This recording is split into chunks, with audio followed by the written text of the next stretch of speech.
Assalamualaikum warahmatullahi wabarakatuh. Kami dari kelompok 1 akan menyampaikan materi mengenai pernyataan standar akuntansi nomor 4 yang membahas mengenai laporan keuangan tersendiri. Pernyataan standar akuntansi. Langsung saja di sini materi yang pertama, laporan keuangan tersendiri. Pernyataan standar akuntansi keuangan 4, laporan keuangan tersendiri terdiri dari paragraf 01 sampai 20. Seluruh paragraf dalam pernyataan ini memiliki kekuatan mengatur yang sama. Paragraf yang dicetak dengan huruf tebal dan miring mengatur prinsip-prinsip utama. PSAK 4 harus dibaca dalam konteks tujuan pengaturan dan kerangka konseptual pelaporan keuangan. PSAK 25, kebijakan akuntansi, perubahan estimasi akuntansi, dan kesalahan memberikan dasar untuk memilih dan menerapkan kebijakan akuntansi ketika tidak ada panduan yang eksplisit. Pernyataan ini tidak wajib diterapkan untuk unsur-unsur yang tidak material. Selanjutnya ada pendahuluan atau tujuan dari si PSAK 4 ini. Yang pertama itu, pernyataan ini bertujuan untuk mengatur persyaratan akuntansi untuk investasi pada entitas anak, ventura bersama, dan entitas asosiasi ketika entitas induk menyajikan laporan keuangan tersendiri sebagai informasi tambahan.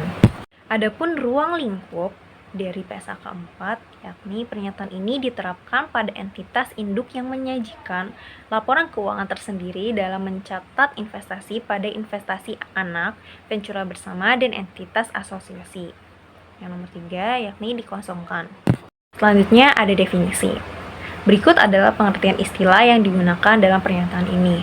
Laporan keuangan konsolidasian adalah laporan keuangan suatu kelompok usaha yang di dalamnya ada aset, liabilitas, ekuitas, penghasilan, beban, dan arus kas entitas induk dan entitas anak yang disajikan sebagai suatu entitas ekonomi tunggal. Laporan keuangan tersendiri adalah laporan keuangan yang disajikan oleh entitas di mana entitas tersebut dapat memilih untuk sebagaimana yang dipersyaratkan dalam pernyataan ini mencatat investasinya pada entitas anak, entitas asosiasi, dan ventura bersama pada biaya perolehan sesuai dengan PSAK 55. Instrumen keuangan, pengakuan, dan pengukuran menggunakan metode ekuitas seperti yang dideskripsikan dalam PSAK 15. Investasi pada entitas asosiasi dan ventura bersama. Di poin kelima, berikut ini adalah istilah yang didefinisikan dalam PSAK 65, laporan keuangan konsolidasian, laporan lampiran 5, PSAK 66, pengaturan bersama lampiran A, dan PSAK 15, paragraf 13. Yang pertama ada entitas anak, entitas asosiasi, entitas induk, entitas investasi, kelompok usaha, metode ekuitas, pengaruh signifikan, pengendalian bersama, pengendalian data investi, ventura bersama, dan venturer bersama. Laporan keuangan tersendiri hanya dapat disajikan sebagai informasi tambahan dalam laporan konsolidasian. Nah, entitas induk ini tidak dapat menyajikan laporan keuangan tersendiri sebagai laporan keuangan bertujuan umum atau general purpose financial statement. Laporan keuangan tersendiri minimal terdiri dari laporan posisi keuangan, laporan laba rugi dan komprehensif lain, serta laporan perubahan ekuitas dan laporan arus kas. Kemudian untuk poin 7, 8, dan 8A dikosongkan. Selanjutnya ada penyajian laporan keuangan tersendiri. Poin 9 itu laporan keuangan tersendiri itu disusun dengan SAK yang berlaku kecuali sebagaimana yang ditentukan dalam paragraf 10. Nah, jika entitas tidak menyusun di paragraf 10 itu jika entitas induk tidak menyusun laporan keuangan tersendiri, maka entitas tersebut mencatat investasi pada entitas anak atau ventura bersama dan entitas asosiasi pada yang pertama ada biaya perolehan, yang kedua sesuai PSAK 55 instrumen keuangan, pengakuan, dan pengukuran, atau menggunakan metode ekuitas sebagaimana dideskripsikan pada PSAK 15 investasi pada entitas asosiasi dan ventura bersama. Entitas induk yaitu entitas induk menerapkan akuntansi yang sama untuk setiap kategori investasi yang dicatat pada biaya perolehan atau menggunakan metode ekuitas dicatat sesuai dengan PSAK 58, yaitu aset tidak lancar yang dimiliki untuk dijual dan operasi yang dihentikan ketika investasi tersebut diklarifikasikan sebagai dimiliki untuk dijual atau untuk didistribusikan, atau termasuk kelompok lepasan yang diklasifikasikan sebagai dimiliki untuk dijual atau untuk didistribusikan. Selanjutnya itu entitas induk yang ke-11 yaitu jika entitas induk juga bertindak sebagai investor atau venture memilih sesuai dengan PSAK 15 yaitu investasi pada entitas asosiasi dan venture bersama paragraf 18, yaitu untuk mengukur suatu investasinya dalam entitas asosiasi atau venture bersama pada nilai wajar melalui laba rugi sesuai dengan PSAK 55, yaitu instrumen keuangan. Instrumen keuangan ini yaitu pengakuan dan pengukuran, maka entitas juga mencatat investasi tersebut dengan cara yang sama dalam laporan keuangan tersendiri. Selanjutnya itu ada 11A, itu dikosongkan. Selanjutnya itu masih tentang entitas induk. Yang 11B, ketika entitas induk berhenti menjadi entitas investasi, maka entitas mencatat perubahan dari tanggal ketika perubahan status tersebut terjadi. Yang pertama atau yang A itu entitas mencatat investasi pada entitas anak sesuai dengan paragraf 10, yaitu tanggal perubahan status diperlakukan sebagai tanggal akuisisi bawaan. Nilai wajar entitas anak pada tanggal akuisisi bawaan merepresentasikan imbalan bawaan yang dialihkan ketika mencatat investasi sesuai dengan paragraf yang ke-10. Di sini yang bagian A itu dibagi menjadi 2, yang I dikosongkan dan yang 2I itu dikosongkan. Selanjutnya yang B juga dikosongkan.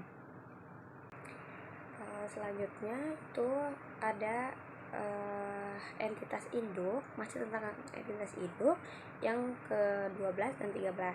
Yang ke-12 di sini dividen dari entitas anak, venture bersama atau entitas asosiasi diakui dalam laporan keuangan tersendiri. Entitas tersebut ketika hak entitas tersebut untuk menerima dividen ditetapkan.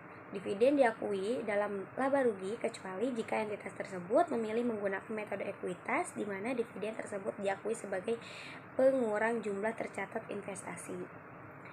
Dan yang bagian 13 itu ketika entitas induk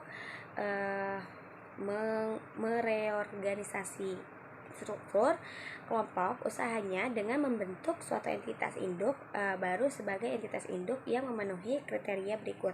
Yang A itu ada entitas induk baru memperoleh pengendalian atas entitas induk awal dengan penerbitan instrumen ekuitas yang ditukarkan dengan instrumen ekuitas entitas induk awal.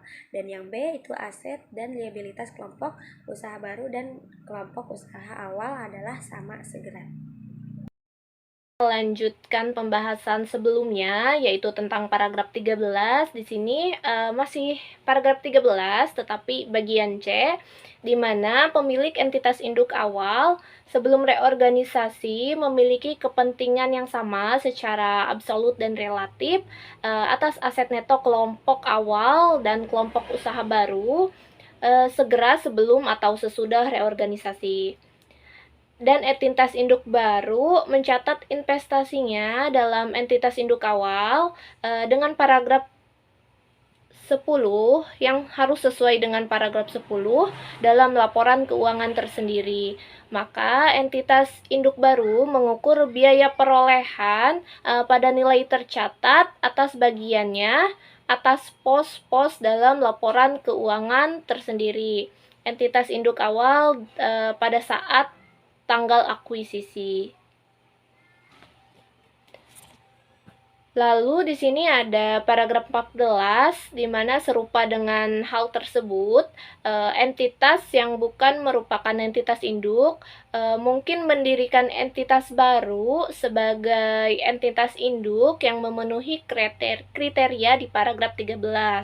Pernyataan dalam paragraf 13 ini diterapkan sama pada reorganisasi tersebut dalam kasus entitas induk awal dan kelompok usaha baru yang memiliki atau merujuk pada entitas awal. Lalu terdapat pengungkapan di mana pada paragraf 15, paragraf 16, paragraf 16A dan paragraf 17 ini dikosongkan. Nah, untuk pembahasan selanjutnya yaitu tentang tanggal efektif dan ketentuan transisi. Pada paragraf 18, entitas menerapkan pernyataan ini untuk periode tahun buku yang dimulai pada tahun 2015, yaitu pada tanggal 1 Januari. Untuk paragraf 18A sampai I dikosongkan, dan paragraf 18J, amandemen PSAK 4 tentang laporan keuangan tersendiri, tentang metode ekuitas dalam laporan keuangan tersendiri, mengamandemenkan paragraf 4 sampai 7, 10, paragraf 11B dan paragraf 12. Entitas menerapkan paragraf tersebut untuk periode tahun buku yang dimulai pada tanggal 1 Januari 2016 secara retrospektif dengan PSAK 25, yaitu tentang kebijakan akuntansi, perubahan estimasi akuntansi, dan kesalahan. Untuk referensi terhadap IFRS 9 sendiri, dalam paragraf 19 itu dikosongkan. Lalu di sini terdapat penarikan untuk paragraf 20, di mana pernyataan ini menggantikan PSAK 4 tahun 2009 tentang laporan keuangan konsolidasian dan laporan keuangan tersendiri.